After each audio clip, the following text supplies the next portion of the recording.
Capítulo 9 Obsessão na infância. Valério começava a se desesperar. Conversava com os amigos e estes orientavam-lhe a visita a várias igrejas cristãs. Pegou o menino no colo e notou que havia perdido a expressão de boa saúde. O corpo dava demonstrações de cansaço constante, como se uma grave moléstia lhe retirasse as forças vitais. A cada dia, o rosto pálido e os olhos tristes denunciavam o estado de total prostração do pequenino. Os exercícios educacionais foram suspensos, as atividades lúdicas com os amigos igualmente retiradas. E, aos poucos, sob a atenção dos adversários, Murilo ficava lacônico e Catarina cada vez mais ausente. — Será que não está esquecendo de que tem um filho? Por onde andou o dia todo? Perguntou Valério entre firme e decepcionado. — Não sabe que tenho compromissos para cumprir? Respondeu Catarina de maneira ríspida.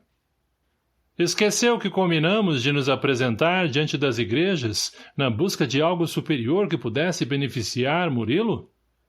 Ora, você sabe que não tenho nenhuma simpatia para com os templos cristãos.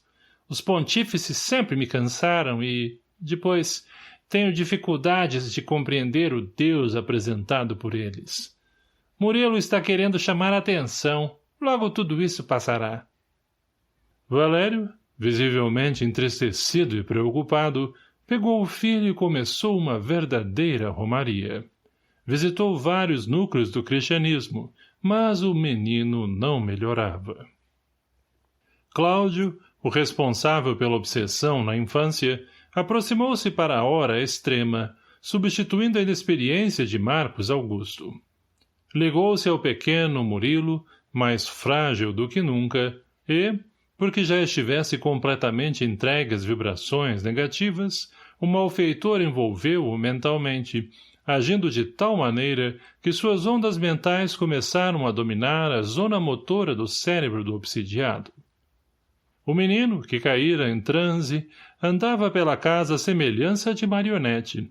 Certa ocasião, na hora do almoço, sentou-se à mesa com olhos esgazeados. Súbito, cerrou os dentes, fez sons guturais, agarrou os talheres e lançou-os violentamente à distância. Emitiu gritos assustadores, como se visse algo pavoroso, caiu ao solo e começou a se retorcer. Para Valério, esse seria o início de um período de grandes testemunhos.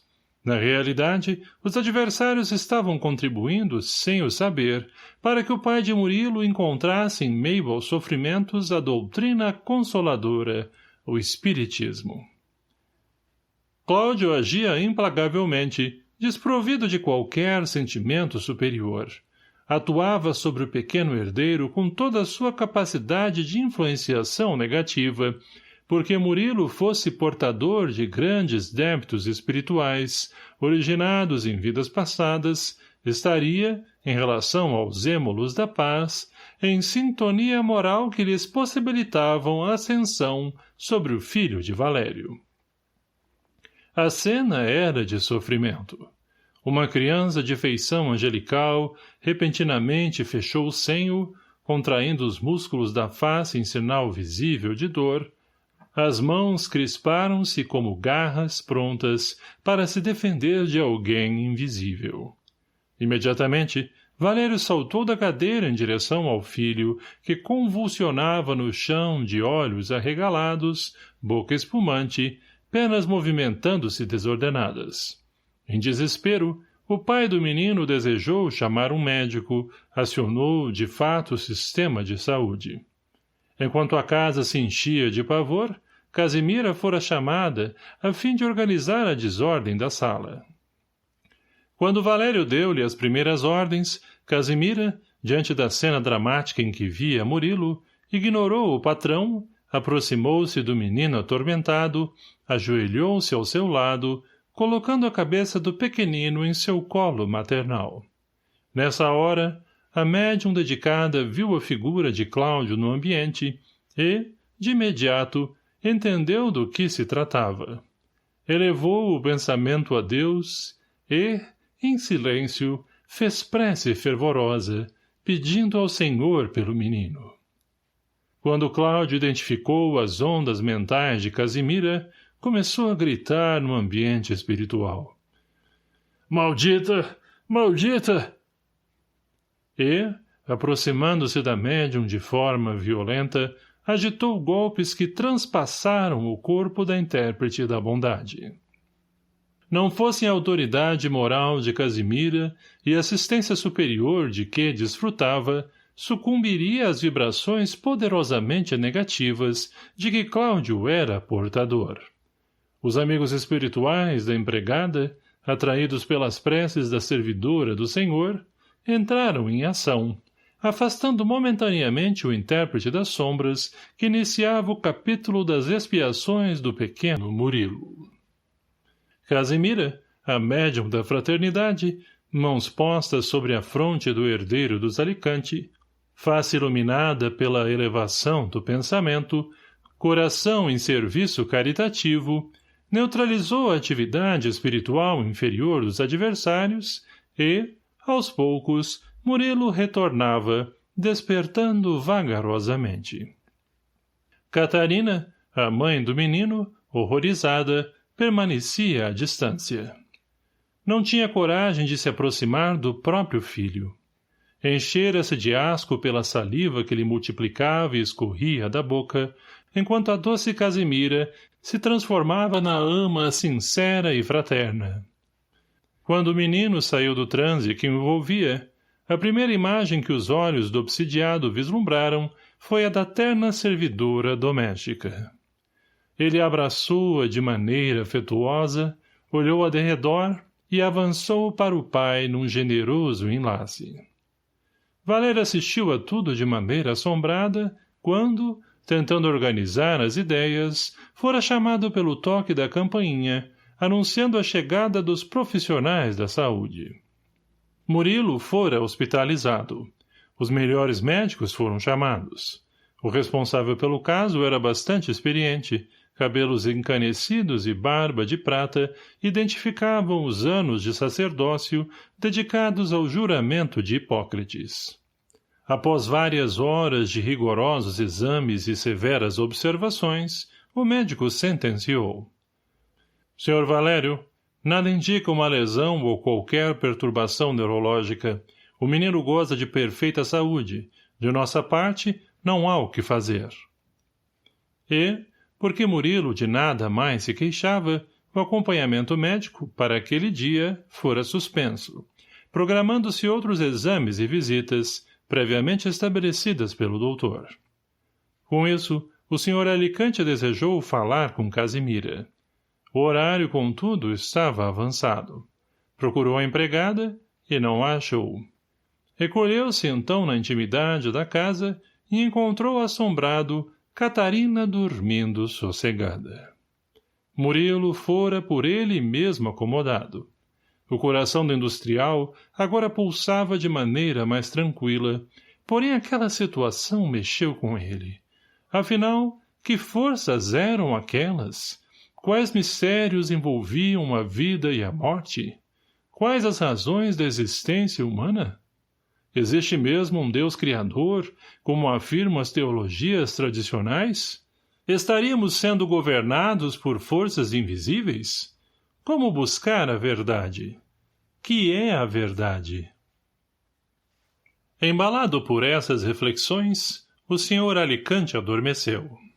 Visto que fosse homem honesto e de bons princípios, cumpridor dos desígnios que ele mesmo ajudara a elaborar no plano espiritual para a sua própria reabilitação, recebia o amparo do seu protetor espiritual que, durante o fenômeno do sono físico, quando os laços que ligam o espírito ao corpo afrouxam-se, dando início ao desdobramento, amparava-o com feição fraterna. Valério fora recepcionado espiritualmente de maneira paternal. O protetor ofertou-lhe a destra como de costume, dando-lhe as boas-vindas, seguidas de um abraço de luz. Levou-o para círculos maiores e, desejando renovar os pensamentos do protegido, disse-lhe: Acalma-te, filho meu. Sei dos teus anseios e das tuas dúvidas, além das tuas queixas naturais.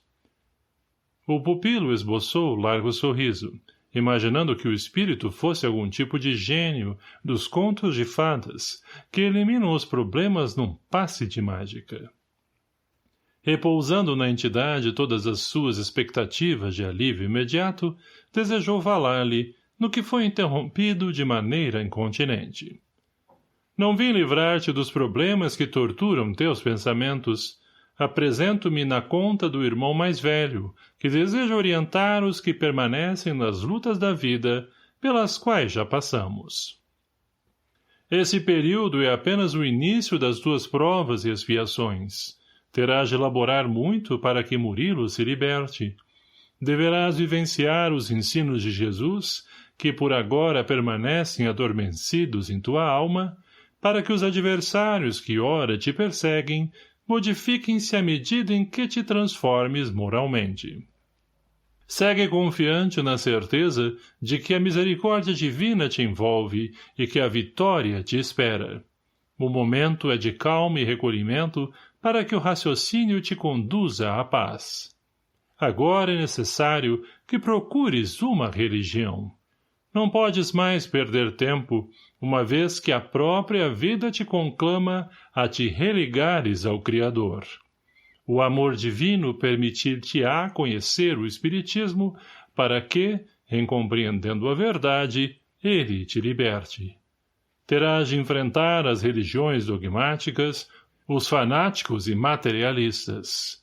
Somente assim, quando tua alma e teu cérebro estiverem cansados pela falta de coerência das explicações teológicas vigentes na Terra acerca da vida e do Criador, estejas preparado para raciocinar e encontrar o Espiritismo. Por isso, coragem e empenho, ainda terás de derramar muitas lágrimas para que a terceira revelação te venha iluminar os caminhos.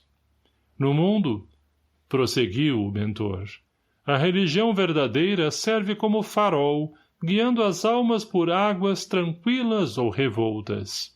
Por isso, aproveita o ensejo, louva ao Senhor por ter criado leis sábias e justas que nos colocam nas situações exatas e necessárias que objetivam o nosso desenvolvimento. Murilo precisará de ti e tu necessitarás do Consolador. A hora não comporta maiores explicações. Ao acordar, deverás trazer gravado na memória física o desejo espontâneo de procurar um sentido religioso. Nem sempre os espíritos maduros, aqueles que têm o carisma da orientação inspirada e apontam o caminho da verdade, estão nas classes econômicas mais altas. Também lá os encontramos, é forçoso não esqueceres de que Jesus foi filho de carpinteiro, e aquele que quiser ser o maior deve ser o menor e o servidor de todos. Marcos, capítulo 9, versículo 35. Recorda-te de que a religião é sinônimo de religação, trabalho e transformação moral. Essas orientações são gerais e servem tanto para ti quanto para toda a humanidade. Anota o caminho para a libertação definitiva. Quanto a Murilo, paciência, ele também terá sua parcela de testemunhos. Se esse envolvimento espiritual negativo atinge-lhe com tanta intensidade, é porque as leis divinas assim o permitem. Para isso, Valério, necessitas estar ao lado dele nos momentos de crise e dificuldades. Catarina, no momento, está preocupada com outras questões. Valério desejou interromper a fala do amigo espiritual, mas as lágrimas embargaram-lhe a voz, fazendo com que o benfeitor retomasse o discurso, acentuando. Coragem, meu caro, agora mais do que nunca precisarás confiar no Senhor. Todas as nossas aspirações devem para ele voltar. principalmente porque o golpe que os adversários te preparam será demasiadamente forte. Catarina está cedendo à ação das trevas. Serás ferido mortalmente e terás de suportar longo período de sofrimento moral para o entendimento da tua própria vida. Tua esposa está enferma, e teu coração, iluminado pelo Espiritismo, saberá compreendê-la.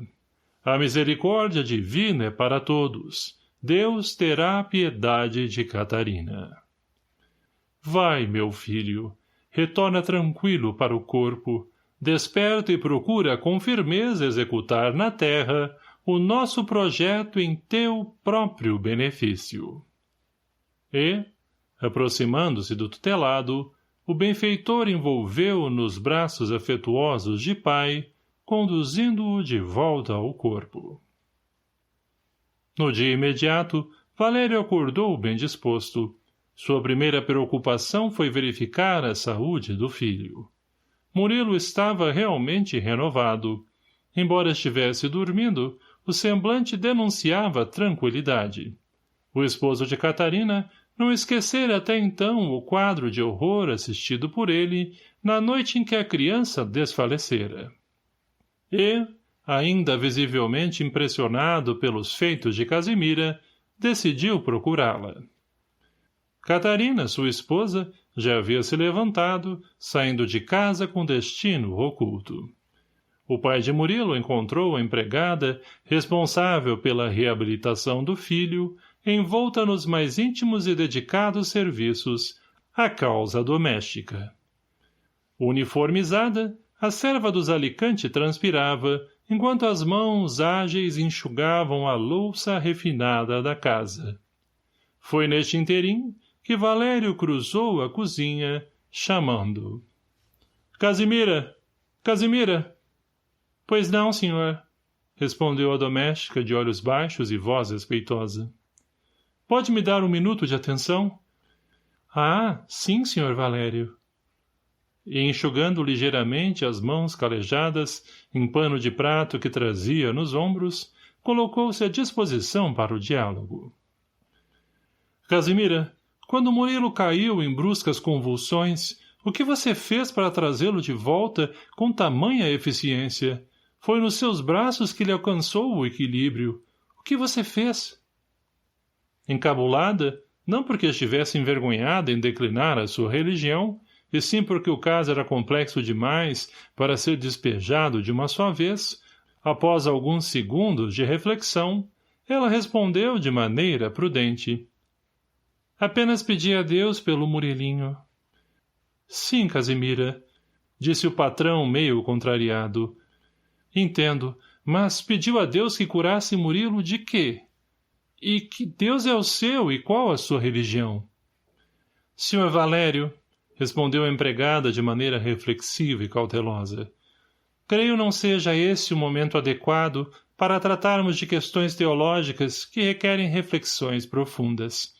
Acredito que Deus, o Senhor do Universo, que a todos nos ama, não nos rotula, não tem eleitos, e, para dizer-lhe acerca da fé que abracei e dos mecanismos utilizados na reabilitação de Murilinho, levaria certo tempo, e agora realmente não disponho dos minutos necessários para as devidas explicações.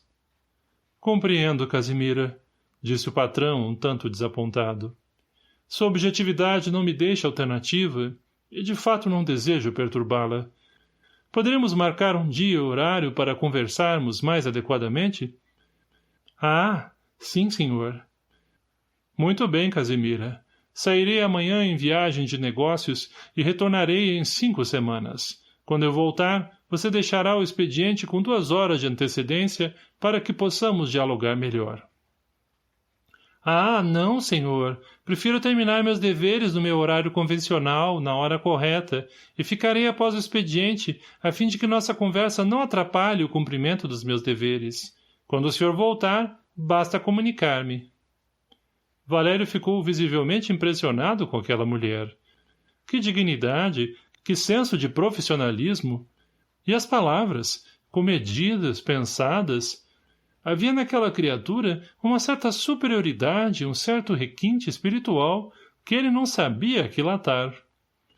Verificando que já havia constrangido por demais a empregada, aceitou a proposta da funcionária, sem mais argumentações, e fez um último pedido. Haveria alguma leitura sobre a sua religião em que eu possa me informar, Casimira? Sem dúvida, senhor.